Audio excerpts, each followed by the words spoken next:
Hyderabad మోసప్ tank drugs పరారీ కేసులో ప్రముఖ heroine సోదరుడి పేరు వెలుగులోకి వచ్చింది. హీరోయిన్ సోదరుడి కోసం ఈగల్ టీం గాలిస్తోంది. టాలీవుడ్, బాలీవుడ్ లో గుర్తింపు ఉన్న ప్రముఖ హీరోయిన్ సోదరుడి కోసం పోలీసులు వేట కొనసాగిస్తున్నారు. ట్రూ బజార్ కు చెందిన నితిన్ సింఘానియా, శ్రేణిక్ సింఘ్వి అరెస్టుతో హీరోయిన్ సోదరుడి పేరు వెలుగులోకి వచ్చింది. వీరిద్దరి నుంచి హీరోయిన్ సోదరుడు డ్రగ్స్ కొనుగోలు చేసినట్లు విచారణలో వెల్లడైంది.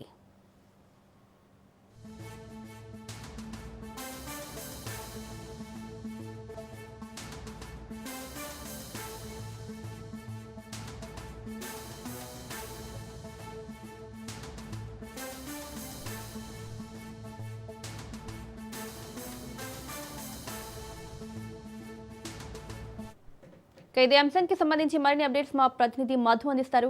మధు, సంబంధించినటువంటి వ్యవహారంలో ప్రస్తుతం పోలీసులు కీలకమైనటువంటి కోసం ఆరోపిస్తున్నారని చెప్పాలి. ఇందులో భాగంగానే చూసుకుంటే మాత్రము ఒక ప్రముఖ హీరోయిన్ కు సంబంధించినటువంటి సోదరుడు ఏదైతే ఉన్నారో అతను స్థాయిలో ఉన్నట్టుగా అయితే గుర్తించారు. హీరోయిన్ సోదరుడి కోసం టీం దిగడం జరిగింది.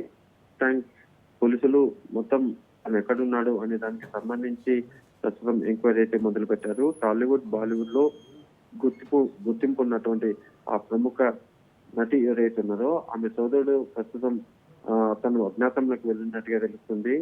ట్రూ బజార్ కు చెందినటువంటి ఒక వ్యక్తి ఎవరైతే ఉన్నారో నితిన్ సింఘానియా, అతను శ్రేణిక్ సింఘ్వి, వీళ్ళ అరెస్టుతో ప్రస్తుతం నటి సోదరుడి పేరు అయితే తెర మీదకి వచ్చింది. ఇద్దరు వ్యాపారవేత్తల నుంచి కూడా నటి సోదరుడు డ్రగ్స్ కొనుగోలు చేసినట్టుగా అయితే సమాచారం. సో ఇందులో ప్రధానంగా 43 గ్రాముల కొకైన్, MDMA డ్రగ్స్ కూడా స్వాధీనం చేసుకున్నటువంటి పోలీసులు అతను ఎక్కడున్నాడు అనే దానికి సంబంధించి విచారణ అయితే మొదలు పెట్టారు. ఆ ప్రముఖ హీరోయిన్ సంబంధించినటువంటి సోదరుడు కావడంతో చాలా కీలకంగానే కేసు మారిందని చెప్పాలి. ఇక్కడ ఒకటి, ఇతను సినిమా ఇండస్ట్రీకి సంబంధం లేకపోయినప్పటికీ కానీ ఇతను ఆ ప్రముఖ హీరోయిన్ కు సోదరుడు కావడంతో ప్రస్తుతం అతను పోలీసులకు దొరికితే ఎటువంటి ఇన్ఫర్మేషన్ బయటకు వస్తుంది అనేది ఇప్పుడు చాలా కీలకం. సో అజ్ఞాతంలో ఉన్నటువంటి అతని కోసం అయితే ప్రస్తుతం మోసప్ ట్యాంక్ పోలీసులు రంగంలోకి దిగి విచారణ అయితే మొదలు పెట్టారు.